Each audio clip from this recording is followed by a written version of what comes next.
আলাইকুম। সম্মানিত এলাকাবাসী, আমরা ১৫ নং কৈলারকান্দি ইউনিয়ন পরিষদের চেয়ারম্যান পদপ্রার্থী মোহাম্মদ জাকির হোসেন শিকদারকে আনার জন্য এই গ্রামে আমরা সবাই চলে যাচ্ছি। জনগণের পক্ষ থেকে লাল গোলাপের শুভেচ্ছা জাকির শিকদারকে।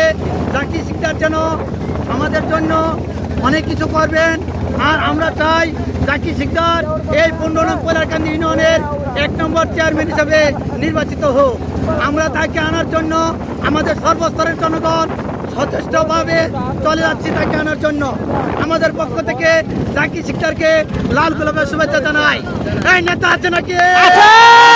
কোনছে নেতা? জাকির ভাই। কোনছে নেতা? জাকির ভাই। কোনছে নেতা? জাকির ভাই। কোনছে নেতা? জাকির ভাই। কোনছে নেতা? জাকির ভাই। আমরা জাকির ভাইয়ের জন্য মন প্রাণ দিয়ে খাটবো।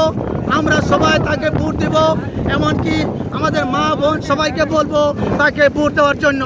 আর সবাই, আপনারা সবাই জাকির ভাইয়ের জন্য দোয়া করবেন, উনি যেন তার আশাকে সফল করতে পারে। এই আশা প্রত্যাশায় ১৫ নং কৈলারকান্দির পক্ষ থেকে মোহাম্মদ হাবিবুর রহমান হাবিব স্যার, ধন্যবাদ।